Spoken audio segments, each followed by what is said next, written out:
Nueva call de BAPSA en este viernes de febrero. Hoy tenemos el placer de escuchar a Juano Bataglia. Yo soy Eugenia de Ureta, coordino el área de Research acá en BAPSA y me acompaña Nicolás. Nico. Buenos días a todos, muchas gracias por sumarse. Mi nombre es Nicolás Massa, del área comercial de Buenos Aires Valores. Un gusto tenerlo a Juano, como siempre, que nos va a compartir un poco su view de mercado y las perspectivas del mercado local. Este es un nuevo episodio de los webinars de Bausa. Vamos a estar compartiendo ahí en el chat los grupos de WhatsApp y las nuevas charlas que se vienen. Así que, sin más, agradecerle a Juano como siempre y lo dejo que inicie con su presentación. Sí, antes de cederle la palabra totalmente a Juano para las dinámicas de nuestra charla, Juano va a estar haciendo su presentación. Los invitamos a todos a que dejen las consultas que quieran en el chat y nosotros las vamos a estar levantando y se las vamos a estar retransmitiendo a Juano. Así que ahora sí, Juano, haz tu magia. Bueno, gracias por la invitación. Es un gusto estar acá con los amigos de BAPSA siempre. Yo voy a compartir pantalla.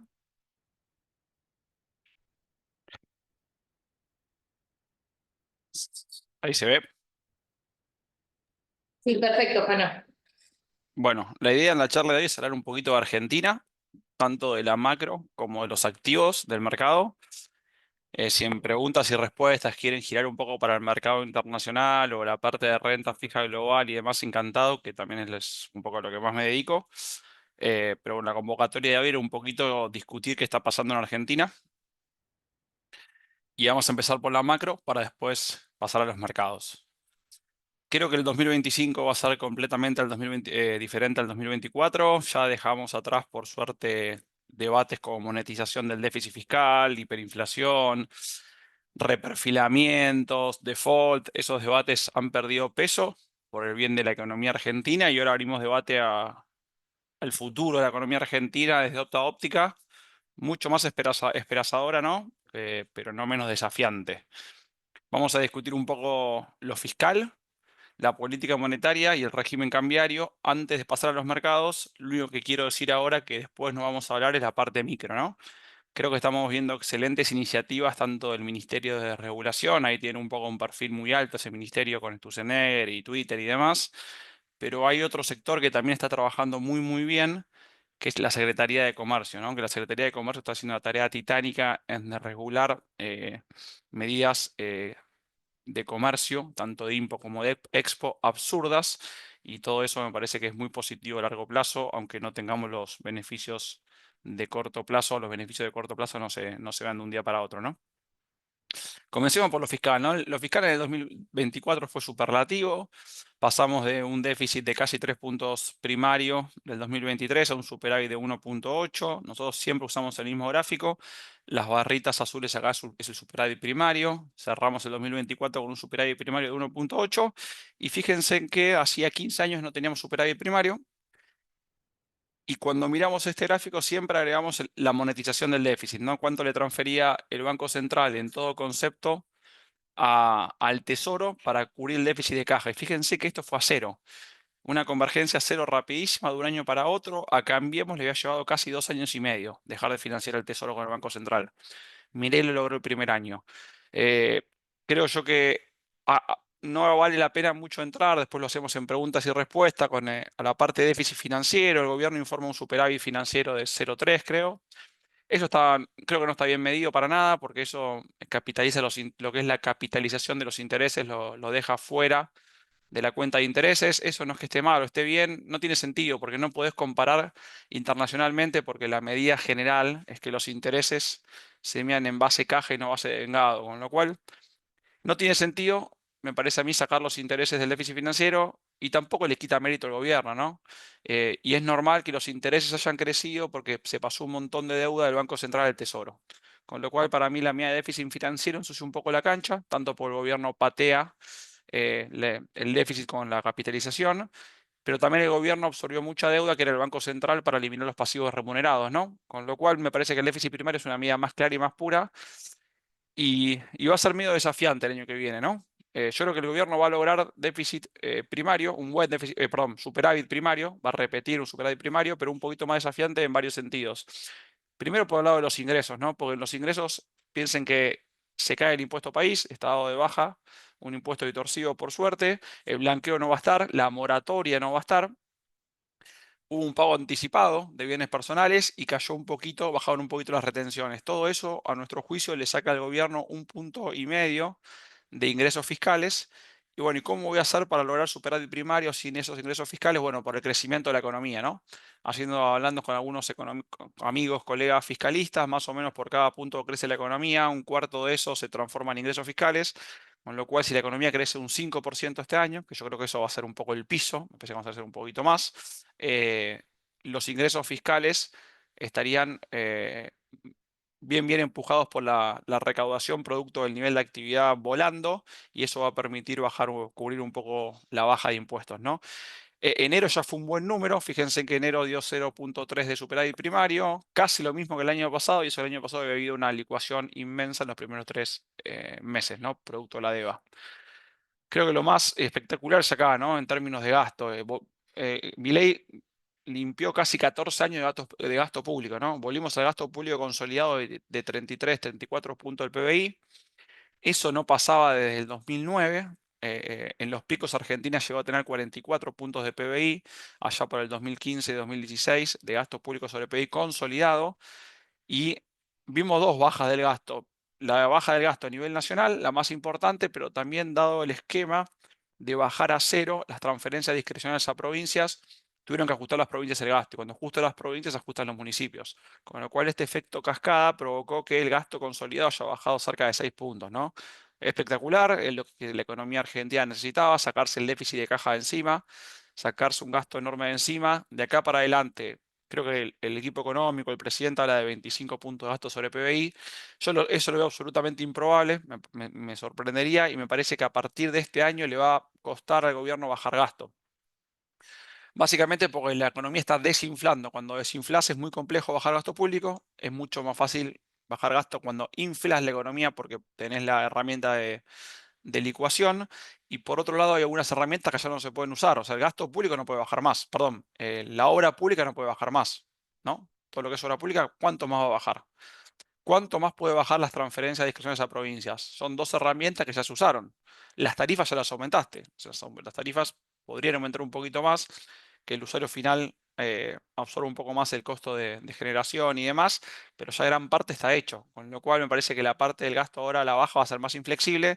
Yo creo perfectamente que Argentina con 33, 34 puntos de gasto lo puede financiar perfectamente con impuestos, sin impuesto inflacionario, con lo cual pienso que lo fiscal, la gran tarea ya está hecha, ¿no? En términos de política monetaria, creo yo que hay una muy buena noticia. Me parece que el año pasado toda la transición de pasivos remunerados, o sea, de deuda del Banco Central del Tesoro, no me parece fundamental para nada. Creo yo que era algo más de una intención del presidente que lo quería hacer y el equipo económico le dio ese gusto. Pero me parece que no cambia nada, ¿no? De donde esté la deuda, me parece que no es trascendental para nada. Lo que es trascendental es que monetizás el déficit de 3, 4 puntos. Alberto monetizó casi 20 puntos del PBI, el déficit, ¿no? Y pasaste a cero en un año. Eso es lo fundamental en la política monetaria. Y fíjense en que eso permite no solamente disminuir radicalmente el impuesto inflacionario, sino aumentar radicalmente la demanda de dinero, ¿no? Esto es, el primer gráfico es la demanda de dinero, es la demanda de base monetaria o el crecimiento de base monetaria ajustado por inflación en términos reales, que es un poco la demanda de dinero, ¿no? Transaccional. Fíjense que la base monetaria en términos reales está explotando, ¿no? Y esto es algo espectacular para la economía, ¿no? O sea, no estás monetizando déficit, no hay creación primaria de dinero por motivos fiscales, esto es todo creación secundaria porque la gente quiere moneda local, y eso es espectacular, porque eso convalida una recuperación sana de la economía y ayuda a terminar de bajar el impuesto inflacionario, ¿no? Y eso está bárbaro. Ahora bien, el gobierno le puso un techo al crecimiento de la base monetaria. Como la base monetaria no para de crecer, ¿qué hizo? Definió una base monetaria amplia, que incluye la base monetaria convencional, incluye el superávit o la caja del tesoro en el central, los pesos que le van sobrando del superávit y de las licitaciones de pesos, e incluye los depósitos de los bancos en el central, ¿no? Las famosas LEFI. Hoy son LEFI, mañana pueden tener cualquier nombre. Al final del día, el gobierno puede mantener la base monetaria amplia en términos constantes, en cerca de en términos constantes nominales, ¿no? En cerca de 48 billones de pesos, porque con todo el superávit de caja que va generando el Tesoro Nacional, ¿eso qué hace? Como aumenta el umbral o estoy por perforar el umbral de base monetaria amplia, destruyo pesos. ¿Cómo destruyo pesos? De la mejor forma posible. Con esos pesos compro divisas y con esas divisas pago deuda. Con lo cual esa es la forma que el gobierno puede mantener su meta de base monetaria amplia. El tema es que esos pesos, ese excedente de pesos está bajando. Cada vez que paga intereses, el gobierno paga por 5.000, 4.000 millones de dólares, que son un montón de pesos. Con lo cual creo que yo, al final del día, el techo de base monetaria amplia lo va a tener que mover, o va a tener que generar un superávit fiscal creciente, o va a poner presión sobre las tasas reales. ¿Está bien? O sea, va a haber una de esas tres o una combinación de una de esas tres. ¿Está bien? A medida que absorba los pesos excedentes del tesoro, me parece que las tasas reales en pesos podrán subir.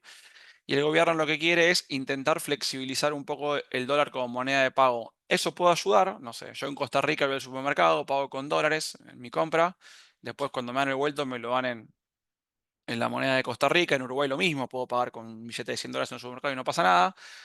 El tema es que eso puede ayudar a la transaccionalidad, pero eso no le quita presión a la demanda perdón, no le quita presión a la tasa de interés real en pesos, ¿no? Y yo creo que eso habría que prepararse en algún momento. Eh, En el campo de las divisas, el Banco Central compró desde que asumió Milei cerca de 21.000 millones de dólares, realmente espectacular. ¿Por qué no juntó reservas? Bueno, de esos 21.000 juntó un cuarto en reservas. Las reservas netas pasaron de 9.500 aproximadamente a menos 4.000, 4.500, que son las reservas netas hoy, eh, del Central. Bueno, básicamente porque pagó 14.000 millones de dólares de deuda, ¿no? Pagó todos los bonos en tiempo y forma. Bueno, pagó los bopreales, que fue deuda emitida nueva. eh, y además pagó al FMI, ¿no? Hubo pagos de desembolsos netos al FMI, hubo desembolsos netos a la CAF, hubo desembolsos netos al Banco Mundial, o sea, pagó el gobierno deuda en dólares, no estoy hablando de la deuda en pesos, 14.000 millones. Obviamente es muy complejo juntar reservas si tengo que pagar deuda y no puedo rolear, ¿no? Y ese es el gran desafío, ¿no? Me parece hoy que las reservas son muy negativas y a pesar de la compra de divisas, en algún momento el gobierno tiene que jugar el roleo de deuda para poder acumular un poco más de reservas y salir del terreno negativo. Para que te una idea, lo que es la TAM, que rinde entre 200 y 400 puntos básicos, en verdad entre 100, porque 100 Uruguay, 150 Chile, Perú, 400 puntos básicos sería un nivel de rollover de deuda, de riesgo país. La TAN en promedio debe tener reservas 8 puntos del PBI, 9 puntos del PBI. Estamos hablando que si yo extrapolo eso a Argentina, sería algo así como 40.000, 45.000 millones de dólares de reservas netas, ¿no? Este es el punto flaco y yo creo que esto le marca claramente un piso al riesgo país, ¿no? Que después lo vamos a ver. Ahora bien, ¿cómo compró reservas el Banco Central? Bueno, el primer semestre, la gran devaluación provocó una contracción en el nivel de actividad, típico ajuste de evaluatorio en Argentina. Eso te da un excedente en el sector externo, caen las impos, sube el tipo de cambio real, aumenta la liquidación de exportaciones, con lo cual el primer semestre compró muchas reservas del superávit de cuenta corriente. Eh, el segundo semestre cambió, el segundo semestre con el tipo de cambio mucho más fuerte, una etapa muy flaca estacional para Argentina de oferta del sector real, de oferta de Expo. Todos pensábamos, o yo pensaba, que el Central no iba a poder comprar, ¿está bien? Y no solo que no vendió, sino que además compró el Central como 7.000 palos en el segundo semestre, una animalada. Y esas compras son pura y exclusivamente explicadas, fíjense acá la gráfica, estos son compra de divisas y, y variación acumulada de préstamos por la cuenta financiera. El gobierno tuvo un pequeño estrés, creo que fue por julio, si no me acuerdo mal, julio casi agosto, que la brecha se fue de nuevo a casi al 50%. Y ahí el gobierno, creo yo, no fue la medida de voy a vender dólares en el mercado libre lo que revirtió esto, sino que fue el blanqueo, ¿no? Lo del blanqueo fue una cosa espectacular para el gobierno. El blanqueo generó un círculo virtuoso financiero de corto plazo excepcional. Todos poníamos la plata en el banco, está bien, nadie quería pagar impuestos. Como nadie quería pagar impuestos, los bancos estaban llenos de dólares. ¿Y qué hicieron muchos? Los bancos salieron a prestar agresivamente esos dólares y las empresas salieron a emitir bonos ley argentina para cazar esos dólares de las cuentas cera o algunas incluso bonos ley Nueva York. Pero también por las personas físicas pueden comprar bonos ley Nueva York o cualquier corpo que no esté en el cepo puede comprar bonos ley Nueva York. Con lo cual se armó un círculo virtuoso que apareció mucha deuda nueva en dólares, esa deuda nueva tiene que ser liquidada en el mercado de cambios y todo lo que se liquida en el mercado de cambios el central se lo lleva para sus arcas. Con lo cual, el cepo creó un círculo virtuoso maravilloso. Hay una condición extra que es todo mérito del gobierno, que es el desplome en las expectativas de devaluación o que el mercado compra al 100% el crawling peg. ¿Está bien? El mercado le cree al 100% el crawling peg, con lo cual soy exportador, tomo billetes del banco, los liquido, esa deuda me corre al 1, que es el crawling peg, era el 2 antes, ahora es el 1, y siempre tuve un colchón de tasa, o sea, mi deuda al crawling va por debajo de la tasa que yo coloco los pesos, mientras los préstamos sigan creciendo, el central va a seguir comprando. ¿Se entiende? Después lo repasamos el mecanismo. A mí este mecanismo no me parece demasiado sostenible, ¿no? Y no es la primera vez que lo vemos, sino pasó 452 veces en Latinoamérica y me parece que es un mecanismo a seguir de cerca, ¿no? Bueno, viste que ayer salió una medida en donde el Banco Central habilitó los préstamos en dólares del sector bancario, siempre y cuando estén fondeados precisamente a través de ON, ¿no? A través de emisión de deuda. Y capaz que esto puede llegar a dar un impulso de continuación, porque podría estimular la emisión de deuda, ¿no? Desde el sector bancario, precisamente para lograr esta expansión de créditos. No sé si la viste, y no sé si... Sí, la vi, ahí creo, me gustaría decir dos cosas. Primero, que esto no rompe con las medidas macroprudencial del 2001, ¿no? El Banco Central, Sí, aquel creo que fue de Blecher, Leo y demás, hizo una catarata de medidas macroprudenciales que después el equipo de Redrado un poco incentivó más. Eso no debe tocarse, ¿no? ¿Qué es eso? Que los dólares de los depósitos no se le puedan prestar a cualquiera. Y eso no exacto. cambió ayer. Y eso debe quedarse así. Y si en algún momento el gobierno se ve tentado a hacer eso, hay que levantar la mano fuerte y aunque te digan mandril, decir que ellos están muy mal. ¿Está bien? Pero eso no fue lo que Sí, hizo ayer. hasta, no, tal cual, hasta ahora el riesgo sistémico, digamos, no se manifestaría a través de esta medida, en principio, ¿no? Salvo que vos Eso. tengas una opinión Para contraria a nada. eso. Opino igual que vos, lo de ayer simplemente los bancos emiten una ON en el exterior o tienen un préstamo sindicado del exterior, contra eso lo pueden prestar a quien quieran. Igualmente los bancos tienen su posición global de cambios, con lo cual ya están regulados per se y el equipo de riesgo de los bancos entiendo que debe tomar bien, medir bien sus riesgos a quien le presta los dólares propios, ¿no? Con lo cual no me parece una medida normal, no cambia demasiado, pero tampoco veo que esta dinámica se incentive mucho. ¿Cuánto puede emitir, no Claro, sé, Galicia una ON? claro, esa era 500 la millones. pregunta, tal cual. Sí, sí, perfecto. Podría, digamos, incentivar un poco más esto, pero no creo que lo fuerte hoy son los préstamos y las emisiones de ON de compañías que tienen que liquidar esos dólares. Claro, perfecto. Eh, volviendo al gráfico anterior, fíjense el primer semestre, toda la compra de divisas es la barrita negra, esto es la balanza cambiaria del central. Todo esto es divisas comerciales o de la cuenta corriente. Fíjense cómo se desploma el superávit de cuenta corriente cuando la economía empieza a crecer y el tipo de cambio comienza a fortalecerse, la cuenta corriente pasa a terreno muy negativo. Esto es cambiario, con lo cual el gobierno podría decir, bueno, pero pará. Si yo saco el BLEM, sigo en terreno positivo. Y es verdad. Ahora vamos a discutir un poquito qué puede pasar con el dólar BLEM. ¿Cómo financió el segundo semestre todo ese déficit de cuenta corriente? Ya lo financió con cuenta financiera, ¿no? Y fíjense que hoy está la cuenta financiera, está corriendo cerca de los 1000 palos positivos, un promedio móvil, y a mí esto me parece que no es una dinámica sostenible a largo plazo, ¿no? Eh, Sin decir que tampoco es tan malo que se corte la dinámica, ni se va a cortar de una manera disruptiva, ¿no? Digo que no veo deseable que el tipo de cambio se siga trazando a costa de un superávit de la cuenta financiera, y después voy a explicar por qué. ¿Qué dice el gobierno al otro lado? Bueno, estoy comprando divisas, básicamente por el superávit de la cuenta financiera, y está vaca muerta. Vaca muerta, siendo eh, algunas estimaciones bastante conservadoras, solamente de crudo, o sea, no de gas, vamos a tener un saldo exportable de 800.000 barriles de crudo. Saldo exportable, ¿no? Porque ya consumimos todo lo que se produce acá, perdón, todo lo que el consumo acá está sobrecubierto, ya hay saldo exportable, con lo cual cualquier producción nueva va para afuera, ¿no? No hace falta que quede para consumo interno. 800.000 barriles de crudo a este tipo de perdón, a este precio del crudo son algo así como 25.000 millones de dólares, ¿no? Con lo cual estamos hablando que el sector de oil and gas puede traer un saldo exportable de 5.000 millones de dólares. Eso está buenísimo y cambia bastante la arquitectura del sector externo, ¿no?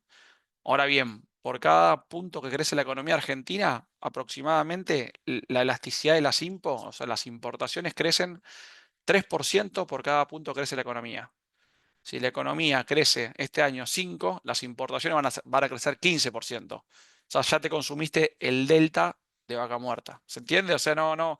Si la economía crece, van a aumentar las IMPO. Este año van a volar las IMPO y las IMPO están estancadas hace 10 años porque la economía está estancada hace 15 años. ¿Está bien?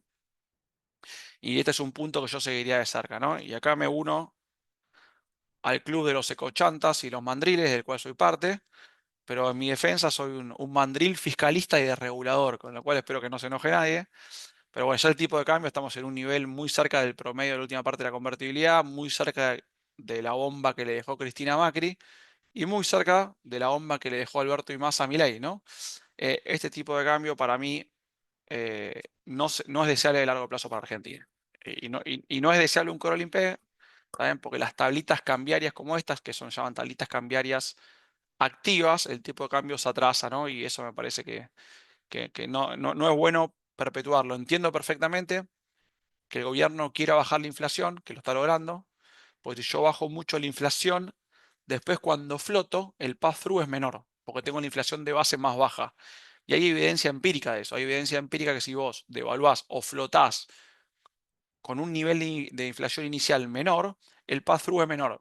Y el gobierno tiene un fuerte sustento, y lo entiendo. Lo que no me gustaría ver este esquema 15 o 18 meses más, me parecería que sería dañino. Ahora bien, me la pregunta del millón, ¿esto explota o sale bien? Lo más probable es que salga en el medio, ¿qué digo, no? Si la brecha se queda entre el 15 y 25%, a la hora de flotar, me parece que esta flotación no va a ser dañina, ¿no? El presidente tiene espalda política de sobra para soportar una flotación que permita absorber una brecha del 15, ¿no? Me parece a mí que el pass-through va a ser menor porque el punto de base de infla es menor y porque el superávit fiscal es espectacular, con lo cual no veo nada traumático en animarse a flotar. Y entiendo perfectamente que quiera animarse a flotar con algo de reservas, ¿no? Así que no sé si respondí la parte cambiaria, también la podemos discutir después. Bueno, te hago una pregunta ahí. Viste que Caputo dijo que el dólar no está atrasado, sino que los precios están adelantados, ¿no? Entonces, en ese escenario optimista, digamos, no sé qué probabilidad le asignás, digamos, a que realmente ocurra un escenario en donde el ajuste no sea vía FX, sino vía precios, ¿no? Y tenemos frente a un escenario de deflación, que me parece que es un poco implícito lo que se podría dar en ese escenario optimista que propone el gobierno, ¿no? Está claro que la historia nos muestra que es muy difícil, incluso en la etapa de convertibilidad, que fueron 10 años de apreciación cambiaria, no se dio esa corrección de precios a la baja, ¿no? No sé si más allá, creo que está semi respondía a la pregunta por lo que acabas de decir, no sé qué probabilidad le asignás de ese escenario tan optimista al gobierno. Yo creo que hay que tomar un poco con pinzas, ¿no? Con pinzas lo que dice el gobierno. Si el equipo económico te dice el tipo de cambio no está atrasado, está perfecto. Yo creo que si sería parte del equipo económico te diría lo mismo, porque no te iba a adelantar una devaluación. Pero bueno, hay un economista que se llama Guillermo Calvo, que vos lo conocés bien, que Dios quiera ganar un premio Nobel porque se lo merece, que escribió hace 450.000 años, de los papers más citados, que los precios no bajan, los precios No nominales no bajan. bajan. Sí, Sticky prices, sticky coste price. de menú, etcétera, etcétera. Pero bueno, siempre nos puede sorprender, ¿no? La ciencia económica, pero no creo que pase, digamos. Es muy improbable. Eh, ¿a dónde vamos? Bueno, eso digo, que el nivel de tipo de cambio obviamente me preocupa, pero lo que más me preocupa es que esto se perpetúe, ¿no? Que el crawling peg, la tablita cambiaria esta, que es activa, ¿no? O sea, que intenta bajar la infla, se perpetúe por fines políticos, ¿no? Me parece que en el momento el gobierno tiene que arriesgar, cuanto antes arriesgue para mí mejor. Esa toma de riesgo debería ir de la mano con un acuerdo del FMI, no tendría sentido de otra forma, ¿no? Y me parece que no va a ser tan grave y hay que animarse a flotar. No tiene sentido devaluar para dejar el tipo de cambio dual, eso sí no tiene sentido. O sea, si vas yo cuando digo devaluar es flotar, ¿está bien? Y veo muy pocas chances que vaya por encima del contado con liqui. O sea, me parece que eso es más el techo sin duda. Donde el gobierno viene siendo súper exitoso y también por eso me parece que deja el esquema actual, se siente un poco atraído por el esquema actual, es en la desinflación, ¿no? La inflación estará corriendo al 2%. La inflación en bienes, perdón, la inflación de bienes siempre en cualquier lado del mundo casi siempre va al crawling peg, ¿no? Es muy parecido, con lo cual lo más normal es que veamos la inflación yendo al crawling peg, la inflación de bienes yendo al crawling peg al 1, más todavía cuando la Secretaría de Comercio te deja laburar tranquilo como empresa, ¿no? O sea, el único momento donde se desacopla la inflación de bienes del crawling peg es con el kirchnerismo, que pone un crawling peg, pero después no te deja importar nada, ¿no? Y pone regulaciones absurdas, con lo cual tener inflación de bienes el triple que la tasa de evaluación, pero por suerte eso no pasa más, ¿no? Con lo cual yo creo que la inflación de bienes va a ir al crawling peg. La clave pasará por la inflación de servicios, ¿no? Que venía el 4, la inflación de servicios perforó el 4 a la última medida, y un poquito por debajo. Y la inflación de servicios, yo creo que le va a costar ir a más cerca del 3 o perforar el 3.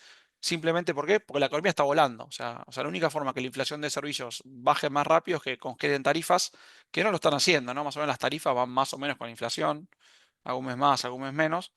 Eh, pero si la economía se recompone, es muy difícil que la inflación de servicios baje, converja al 1 también, ¿no? Por buenos motivos, ¿no? Porque hay demanda de servicios, básicamente, ¿no? Y el empleo está creciendo y el salario real está creciendo, ¿no? Con lo cual me parece que con el cron del 1, el tipo de cambio lo más probable es que se siga atrasando, a pesar de que Brasil jugó muy a favor y el mundo jugó a favor estas últimas 4 semanas, ¿no? Que venía jugando muy en contra. El real se había ido de 5,70 a 6,5, ahora volvió a 5,65 más o menos, con lo cual eso le da un poquito de aire. Ya yendo para mercados, bueno, tenemos este año, nos queda pagar 4.500 palos más o menos de deuda contra privados, ¿no? Recuerden que creo que el 35% de los bonares los tiene el sector público, globales tiene muy poco, debe tener el 5% el sector público. Pero en algún momento hay que rolear, digamos, no podemos pagar toda la vida deuda externa con superávit fiscal, eso va a ser muy complejo.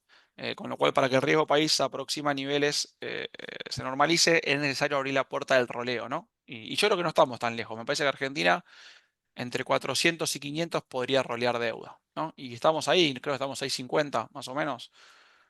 Y llegamos a estar menos, ¿no? Hoy los bonos están entre 11 y 13 rindiendo, los bonos en dólares. Llegamos a rendir entre 10 y 11, si no me acuerdo mal. Con lo cual, si nos falta un escaloncito más, yo creo que cuando lleguemos a 9 a 10, ahí la curva debería estar plana de deuda. Creo que ahí se puede abrir una ventanita de rollover, aunque es un rollover chiquito, ¿no? Una emisión de 2.000, 3.000 palos. Eso sería buena medida, ¿no? Para que el mercado vea que no somos un almacén que tenemos que pagar con la caja, sino que como cualquier país normal tenemos rollover. Estamos muy cerca. Para mí, sí, de acuerdo con el fondo y flexibilización del cepo, me parece que va a haber rollover, aunque sea chico. Y creo yo eh, que el acuerdo con el fondo no va a exigir sacar todas las medidas no sé, no va a ser el sacar el cepo de una, sino que el gobierno va a tener un poco de poder de negociación y vamos a ver que se van sacando medidas. El cepo es un montón de cosas, son 450 normas del Banco Central y 450 normas de la CNB. La más importante es la restricción cruzada, pero me parece que el cepo es, una vez que se acuerda con el fondo, ir sacando bastantes regulaciones y ir viendo que los tipos de cambios van convergiendo, ¿no? Me parece que eso es lo más probable. La actividad veo que va a volar, sinceramente creo que va a volar, primero porque está estancada hace 15 años, con lo cual un poco de estabilidad es normal que la actividad empuje, y la actividad creo que va a volar más, paradójicamente, si no sacan el cepo. Me parece que con Crawling Peg del 1 y con cepo es más probable que la actividad suba, aumente mucho. Eso me parece que no es demasiado positivo en el sentido que sería, estás un poco pateando para adelante el ajuste del tipo de cambio. Pero si se quedan con esto hasta las elecciones, creo que yo que el 5 es muy piso de crecimiento. Acá le robé un gráfico a un invitado de ustedes, al señor Marul, que me parece que es bastante amplia la recuperación de actividad, ¿no? Falta un poquito el sector de la construcción, porque tiene márgenes muy bajos todavía, pero bueno, me parece que lo demás ya estaba creciendo fuerte la economía. Y si les parece, voy a mercados, si me dan el ok. Sí, perfecto. Argentina voló desde el 2022, yo diría que el 2022, esto es la parte de bonos, ¿no? Del 2022 hasta la asunción de Milei, Argentina subió un poco con el resto del club, ¿no? Este es un índice que hacemos acá, que comparamos Argentina contra 5 bonos distress, ¿está bien? O high yield, soberanos, ponderados, y nos parece que voló Argentina por motivos de mercado, ¿no? Hasta de esa categoría de activos hasta diciembre del 2023 y después Argentina se despega completamente. Miren el gráfico como Argentina el desempeño triplica el desempeño de comparables en esa fecha, con lo cual esto es todo efecto Milei, ¿no? Todo efecto baja del riesgo país, todo efecto consolidación fiscal, etcétera, etcétera. Me parece a mí que Argentina tuvo una baja del 10% de los bonos, me parece natural, los bonos se habían creo que duplicado paridades, más el carry del cupón, con lo cual ha hecho una ganancia brutal en el 2023, con lo cual me parece a mí que la suba del riesgo país o la suba del rendimiento que vimos de entre 10 y 11, entre 11 y 13 es normal, me parece que son cosas de mercado, son cambios de flujo de participantes, creo que no cambió nada de fundamentos y me parece que lo más probable es que Argentina vuelva rápido al 11, ¿no? La pregunta es, ¿apuramos el acuerdo con el fondo y vamos al 9 o no, ¿no? Esa creo que es la gran pregunta. El upside sin duda es el acuerdo con el fondo, porque el acuerdo con el fondo debería traer alguna flexibilización del cepo, uno entiende. El upside es el rollover también, y la debilidad de los bonos es básicamente no poder acumular reservas netas, muy poquito, y seguir dentro de este marco de control de cambios, ¿no? Este es un ejercicio muy fácil, pero está buenísimo para pensar un poquito y elegir el bono que me gusta o nos gusta. Esto es, me paro en diciembre de este año, diciembre del 2025, antes del pago de cupón de enero. O sea, en diciembre ya cobré los cupones de junio, de julio, ¿no? Y el capital de julio de algunos bonos. Y digo, bueno, suponiendo que Argentina, ¿no? A fin de año rinde 10, que es lo que rendía hasta hace poquito, es apenas optimista el escenario. ¿Qué bono me conviene más? Para ver qué bono me conviene más, tengo que tener en cuenta qué van a rendir, qué van a valer los bonos si rinden 10 en diciembre y cuánto me metí en el bolsillo en julio. ¿Está bien? Porque cobré cosas, capital o capital e intereses, ¿no? En algunos bonos. Ahí el máximo upside, si las tasas bajan, está en la parte larga, del 35, el 38, el 41, con lo cual eso te da mucho upside. Y en la parte, si esto sale mal y por X motivo el riesgo país aumenta, a mí me gusta el 41. ¿Por qué? Porque tiene muy baja paridad, o sea, el de paridad más baja. Y no solamente es el de paridad más baja el 41, que es el mejor contrato, Sin Deutscher 2005, recuerden que Sin Deutscher que protege más al tenedor. Ese contrato solamente lo tiene el 38, el global 38, el global 41. Con lo cual a mí el 41 me parece una muy buena apuesta, ¿no? Mucho upside y controlado, baja de precios, sí sube el riesgo país por paridad baja y buen contrato. Si quiero un rally pequeño, pequeño de corto plazo, obviamente el 30 por liquidez y porque está rindiendo 13 y es probable que vuelva al 11, quizás sí, solamente con flujo me parece muy probable, quizás el 30 está un poquito atractivo también, ¿no? Ahora, de largo plazo me gusta el 41, quizás de trading de corto, el 30 no lo veo nada mal tampoco. Yo sigo mirando esto, ustedes creo que ya me han escuchado acá y demás. Nosotros hacemos informes hace más de 10 años de corporativos argentinos. Hoy esto se puso bastante caro, esto rinde entre 7 y 8. Ley Nueva York en cable, o sea, operado afuera con cables locales. El spread contra la TAM está en 200 basis más o menos. O sea, un corporativo bueno argentino rinde 7,5, un brasilero bueno o mexicano bueno o chino bueno rinde entre 5,5 y 6. ¿Se entiende? Ese spread contra la TAM llegó a estar 500 puntos básicos durante mucho tiempo. O sea, bajó el riesgo país, nuestros corpos comprimieron, obviamente que no están baratos, pero los balances son espectaculares, ¿no? Tenemos muchas opciones con net leverage, que es apalancamiento neto en cerca de 1, eso es evita, o sea, la deuda de la empresa menos la caja en relación a la evita es una vez, o sea, con una evita levanto toda la deuda, ¿no? Eso es una deuda extremadamente baja. Y acá, no sé, nos gusta Raxa, nos gusta YPF, YPF garantizado 31 nos encanta, nos gusta Pampa 34, Capex 28, bueno, Tecpetrol 32 ni hablar, YPF Luz viene bajando palanca, es espectacular, 32, Tragas creo que es 31, 32, Marruna Laguna, deuda neta negativa. Obviamente los rendimientos son menores, pero bueno, esto de venga buen cupón y demás, para el cliente local es como el activo libre de riesgo. No libre de riesgo, pero con menor riesgo, ¿no? O el cliente internacional, ya me decís, bueno, pero pará, prefiero ir Brasil al 6,5, 6 corpo, se entiende, está perfecto, hay que diversificar. Lo bueno de estos bonos es que no pagan ganancias, ¿no? Si yo veo un corpo LATAM, un corpo US, tengo que meterme dentro de un fondo para que no me clave el impuesto a las ganancias del 35% de los cupones. Bueno, esto es lo que mencioné. Yo, Aeropuertos 31 también me gusta bastante. Yo iría a calidad, no iría a buscar un poquito más de poca calidad por un punto más de tasa. Hay momentos que la curva te dice no seas demasiado codicioso. No vayas a buscar el 8,5. Si vas a dormir intranquilo o la empresa hace magia para pagar, tenés el 7,5 en empresas que pagan muy tranquilas, ¿no? Este es un fondo nuestro. Este fondo ustedes los pueden suscribir desde Babsa, obviamente. Este fondo nuestro nació en el 2021, creo, ya duplicó. O sea, el 2021 duplicamos, estamos 100% en dólares.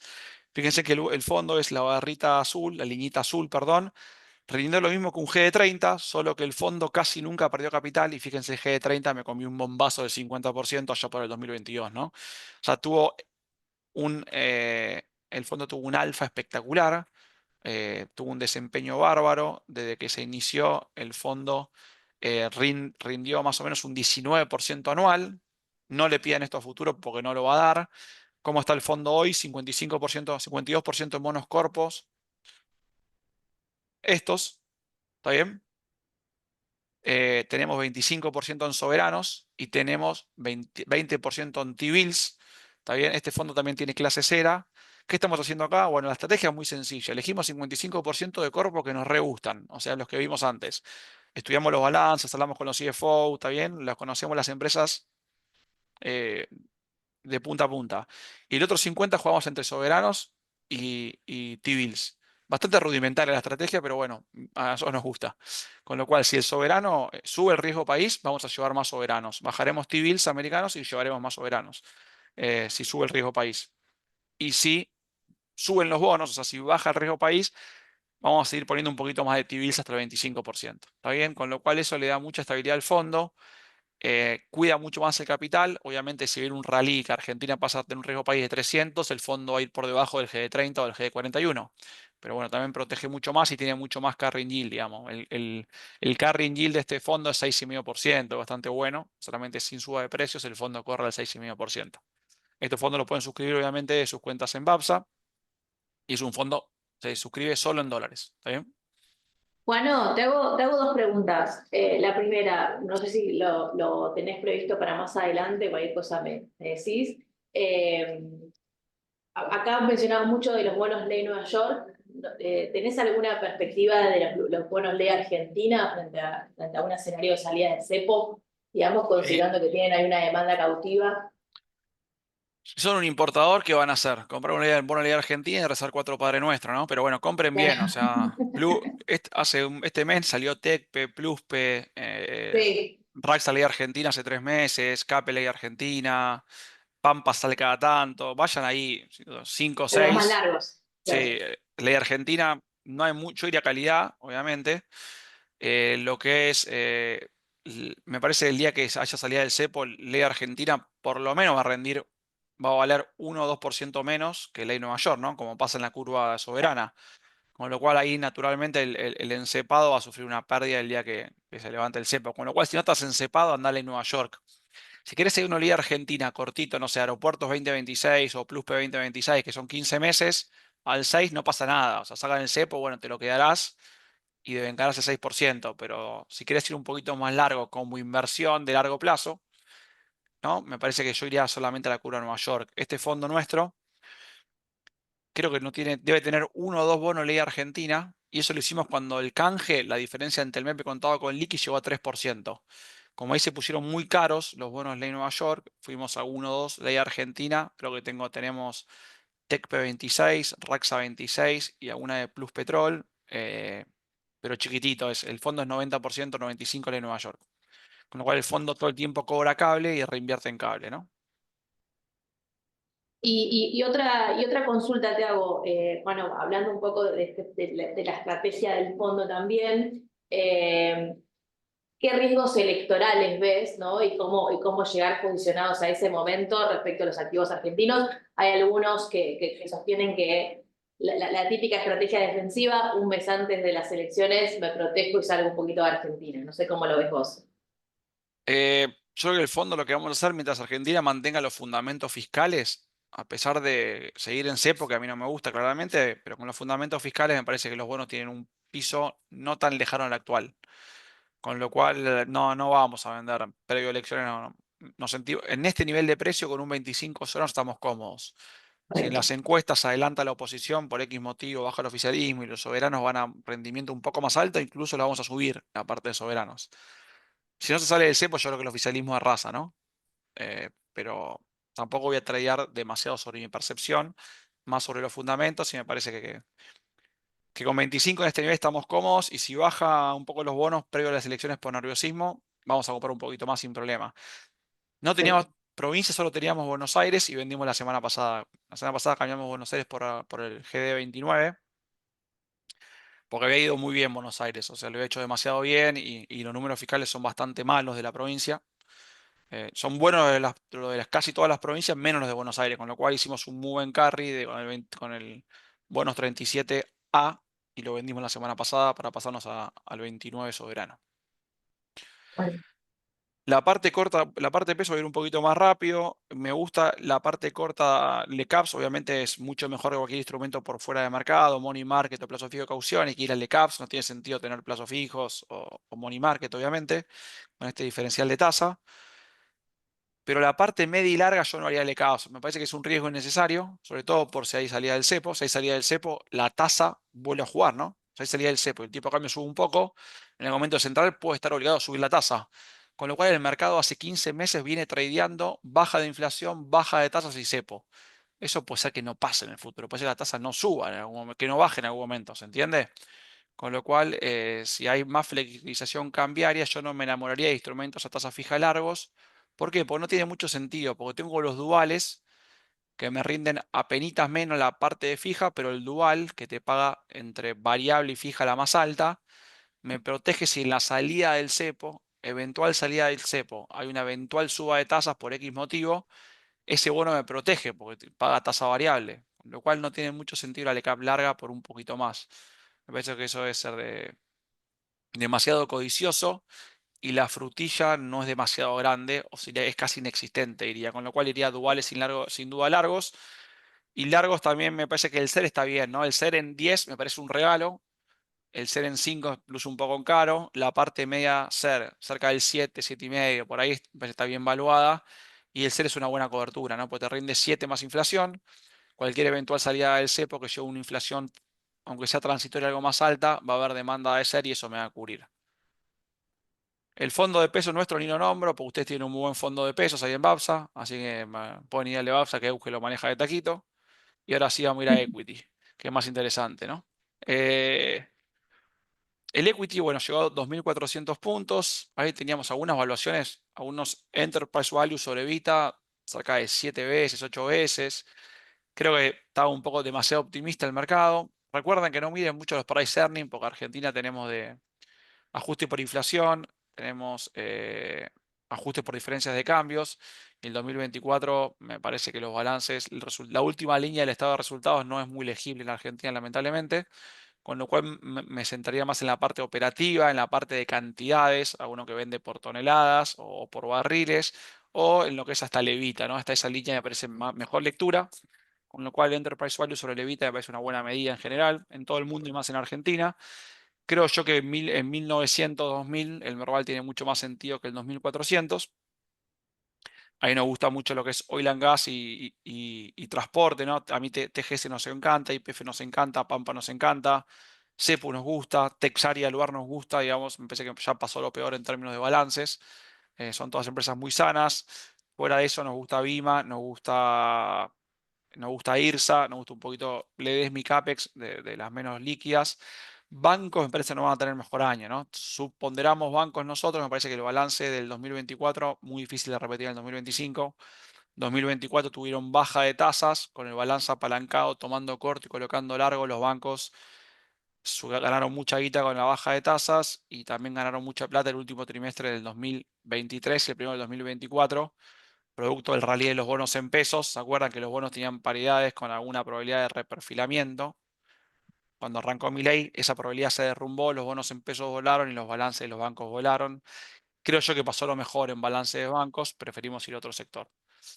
Nuestro fondo de acciones es bastante viejo, para lo que es el mercado local, es del 2018. Desde que se inició, le gana por bastante al Merval. Fíjense la barrita azul es nuestro fondo, esta es el Merval, la gris. La estrategia es un poco más defensiva, porque tenemos un poco de CDR hasta el 25, ahora tenemos cerca de 15 en CDR. Ahí tenemos mucho YPF, TGS, CEPU, Pampa, Vima, Texar, IRSA, Ledesma de las más chicas. Bueno, Metrogas volvimos a comprar un poco ahora, hemos vendido. El fondo lo hace mejor que el Merval en largo plazo. y no solamente rindió bastante más que el Merval, sino que fíjense en que desde el 2020 el desvío estándar o la volatilidad del fondo siempre fue consistentemente menor a la del Merval. Por ende, el fondo tiene un buen índice de Sharpe y tiene mucho alfa, o sea, le gana bien al índice. Ahora bien, cuando el Merval sube como en el 2023, nos pasa por arriba. En el 2023, fíjense acá, perdón, en el 2024, fíjense como el Merval casi nos agarra en un momento, ¿se ve? Y natural, Sí. cuando el Merval ralea con todo, el fondo es más conservador, por definición, ¿no? Con lo cual, si el 2025 lo ven raleando, pero súper baja el riesgo país y el Merval volando 3000 en un semestre, no compren el fondo, vayan a Merval. Si quieren tener una posición más de largo plazo, más cuidada, con algún tipo más de protección de capital y demás, me parece que el fondo es muy, muy buena alternativa. Sobre todo cuando tiene, sí, supongo que hay algunos productores escuchando, ¿no? También. Sobre todo cuando tiene clientes que no saben tolerar mucho las bajas, ¿no? El fondo hace que te llamen menos y eso está buenísimo también, ¿no? Sí. Eh, y yo terminé, creo que cumplí con el horario. Hacemos Q&A. Sí, ¿Qué les parece bien? perfecto. Te hago una pregunta, yendo un poco al contexto internacional también, ¿no? ¿Cómo ves la expectativa de infla y de tasas en Estados Unidos y cómo eso le puede pegar a Argentina en particular y a emergentes en general? Es re importante esa pregunta, porque al final del día está todo súper conectado. Argentina se desacopló un poco el año pasado, fin del año pasado, con todos emergentes sufriendo y Argentina como raleando por el efecto Milei, ¿no? Y el efecto de compra de divisas, ¿no? O sea, yo creo que las compras de divisas le dieron un buen sustento al mercado, ¿no? Mientras el central compre, el mercado tanto de bonos como de equity está mucho más tranquilo. Creo yo que a nivel internacional la incertidumbre grande es los aranceles, ¿no? O sea, ¿qué aranceles vamos a ver? Y en qué magnitud y cuánto eso va a retrasar la desinflación. La desinflación tuvo una muy buena parte del 2024, una desinflación clara, con tasas bajando. Yo creo que en los últimos 3 meses del 2024 la inflación de Estados Unidos se puso un poco más persistente y más desafiante. Y el último dato fue malísimo. El dato de enero fue malísimo, le dio un golpazo, le dio un golpazo a las expectativas de inflación de largo plazo, pues no bajaron mucho los bonos, o sea, no subieron mucho las tasas. Yo creo que tomó el último dato bastante transitorio el mercado, el último dato muy malo de infla. Yo creo que la infla va a quedarse un tiempo acá, en un nivel entre 2,8 y 3,2, me parece que es un nivel que le va a costar perforar, sobre todo ahora en la era Trump con aranceles y demás. Obviamente, si en la parte fiscal cumple algo de lo que dijo, eso va a ayudar a la desinflación, ¿no? Por recorte fiscal del Tesoro, que tiene un déficit, Estados Unidos tiene un déficit de 3 y pico primario, más 3 de intereses, estás en el 6 y pico, eso obviamente le pone mucha presión a las tasas, ¿no? Pero creo que yo no veo un escenario de bastante estabilidad en cuanto a inflación, ¿no? O sea, no la veo convergiendo al 2, no la veo subiendo de nuevo cerca de niveles del 4. Siempre usando un promedio móvil los últimos 3 6 meses, ¿no? Que es lo que importa, ¿no? El dato puntual de inflación anualizado mensual, ¿no? Dicho eso, creo que las tasas van a mover bastante estabilidad. Me parece que las tasas se habían puesto demasiado altas cuando tocó cerca de 5 puntos la de 30 años hace un mes y medio. Ahora eso bajó al 4,6. Creo yo que las tasas un poquito más pueden bajar, pero vamos a ir en un entorno de tasas medianamente altas. Y la Fed creo que yo que este año, si los datos de inflación se normalizan un poco, quizás una baja más podemos ver. Por ahí dos, pero no veo ninguna chance de suba de tasas, como algunos dicen ahora. No veo chance. Con lo cual creo que lo peor para emergentes ya pasó, sinceramente. Ok, interesante. Tenemos algunas preguntas que nos han llegado. Una relativa al primer fondo del que hablaste, Juano, y preguntan si efectivamente el fondo tiene una parte invertida en T-bills. Así que, si querés, Sí, ahí volvemos a tenemos mencionar eso. letra del tesoro, tenemos de los bonos del tesoro del 20%, cerca de 12 son T-bills, o sea, menos de un año, y después tenemos tomado 8% del bono en bonos del tesoro un poquito más largos. Cuando subió un poco la tasa, fuimos a comprar 7 8 años para tener un poquito más de duration. ¿Está bien? Igual siempre tenemos 10 en bonos cortos, porque tenemos algún rescate y eso, o T-bills cortos. Y además, como los bonos LE Nueva York argentinos, las ON, son bastante largas porque todas canjearon este último año, eso te estira la duration del fondo, con lo cual para bajar la duration del fondo a veces usamos un poco de T-bills. Después, una pregunta respecto de la primera parte. Perdón, Euge, Sí, lo bueno de esto es que si vos tenés una cuenta cera, estás re limitado, pues no podés comprar nada más que Argentina. En cambio, Claro. los fondos cera dólares generalmente pueden tener hasta un 25 en argentino, con lo cual por lo menos puedes tener unos T-bills para compensar un poco una cuenta cera, ¿no? Perdón, Euge, Sí, seguí. está bueno porque intrínsecamente están bastante sujetas a mucho riesgo, entonces a través de los fondos es un canal para diversificar, ¿no? Obvio. Así, totalmente. Sí, la verdad que es súper interesante la estrategia de este fondo, más allá que vos la clasificaste como básica, pero al final es efectiva, que es lo que importa. Eh, Después otra pregunta que hicieron al principio respecto a la primera parte de macro. Preguntan si más o menos se sabe en qué momento se llegaría al límite que se debería ampliar la base monetaria. Buena pregunta, no. No sé bien la respuesta porque hace el último mes venían bajando muy fuerte los, de, los depósitos del tesoro en el central, que son los no remunerados, pero el tesoro tenía sorpresivamente, o sea, una buena estrategia, tenía algunos depósitos más remunerados en los bancos comerciales, con lo cual incrementó eh, la parte de no remunerados pasando de remunerados a no remunerados. O sea, sacó guita de una parte, no sé, del Nación, de donde la tenía, y la puso nuevo en el central, ¿se entiende? O sea, nos enteramos que teníamos un canuto más grande de lo que decía tener el tesoro, y es un mérito, ¿no? O sea, siempre nos escondían la parte fiscal, ahora nos esconden para bien, o sea, ahorran más de lo que pensamos. Con lo cual yo creo que no es inminente, pero vamos a ver durante el año y ya creo que se está viendo. No sé si ustedes, si la parte de pesos eh, bajo un poco, comprime un poco después de la LISI las LECAPs o después una baja de tasas y después hasta la otra LISI, si no hay baja de tasas, las LECAP suelen aumentar un poquito, o estuvo pasando eso. Y eso creo yo es por aumento de la demanda de dinero, o sea, aumenta la necesidad de pesos. O sea, le está costando bajar la tasa real al gobierno y es normal. Con este esquema fiscal la tasa real va a ser positiva, digamos, ¿no? Ahí, Juano, preguntan, y en base también a lo que comenta un poco el gobierno sobre el sector energético y las exportaciones, si además del crudo y el agro, qué otro sector te parece que pueda ayudar al balance en el sector externo El en gas cuanto a exportaciones? sería, mira, en orden de magnitud sería el crudo y el crudo, y después el gas y el gas, y después todo el resto, digamos. Todo litio, minería, todos esos proyectos en buena hora, bienvenidos, pero van a tener un tiempo de maduración y demás. Creo yo que la segunda apuesta es el gas, ¿no? Y para eso sí, las plantas de liquefacción, los gasoductos, requiere una inversión un poquito más grande, sobre todo lo que es para el gas licuado, que crudo, pero bueno, ya estamos viendo, ¿no? YPF está avanzando, Tech Petrol estuvo también ahí algunas noticias. Yo creo que el gas sería el segundo sector. Y lo otro en algún momento, si vos tenés tipo de cambio único, ¿no?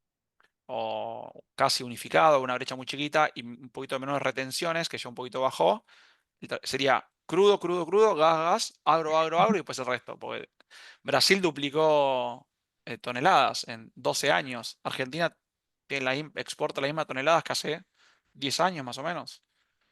Con lo cual creo que yo, esos sectores son los sectores, ¿no? Eh, ¿Querés hacer el último comentario? Pregunta, bueno, acá Martín nos informa, yo no estaba al tanto, dice, hoy Bloomberg informó que Trump puede obligar a canjear a extranjeros los treasury por bonos ultralargos. Eh, A canjear Treasury por bonos al sector público o a quién. no sé, acá lo que nos transmite Martín es que básicamente a extranjeros, que lo habría informado Bloomberg. Yo particularmente no lo había leído, no sé si vos lo habías leído, Juan. No, pero sí. No, no creo que esté tan loco, digamos, ¿no? Porque No, es yo como. creo lo mismo, me parece un Va, poco no digo que no, agresivo, sí. sí. Es Es un poco como. agresivo, ¿no? Porque Es, genera como- antecedente además. es un canje default. O sea, es lo mismo que yo Claro. te saque el Y24 y te ponga un G35. O sea, no está bien eso. No estaría nada bien y creo que sentaría un antecedente muy polémico para la deuda libre de riesgo americana, ¿no? y totalmente innecesario, porque las tenencias Claro. extranjeras son una minoría de lo máximo los tienen los propios gringos privados y también hay mucho intersector público de ese 100% del PBI, con lo cual sería totalmente innecesario y encima el sector externo tiene muchos aliados, porque tiene Europa, Japón, ¿no? China bajó bastante. China bajó un montón la tenencia de Treasury, quedó como 35%, ¿no? Se fue más a Mira. oro y demás, y Rusia lo mismo. O sea, no sé, todo puede pasar, pero me parecería pegarse un tiro en el pie. Totalmente, totalmente. Bueno, Juano, la verdad que ha sido un placer escucharte. Ya estamos cerca ya cumplimos la hora, así que vamos a cumplir con ese cronograma. Muchas gracias por sumarte vos, por sumarte a este ciclo de Call de Babsa y muchas gracias a todos los que se han sumado. Yo déjame agradecerte, Juano, agradecerle a todos los que se sumaron. Ahí en el chat dejamos el link del canal de WhatsApp para todos los que no están y se quieran sumar. Nada, comentarles sobre nuestra gerenta de fondos, Babsa Fondos, también desde acá, desde la LIC, pueden suscribir a todos nuestros fondos de renta fija. Agradecerte, Juan, una vez más, muy enriquecedora la charla. Y nada, los esperamos en una nueva edición de un webinar de Babsa. Muchas gracias a todos. Buen viernes y gran fin de semana. Gracias, Juano. A ustedes.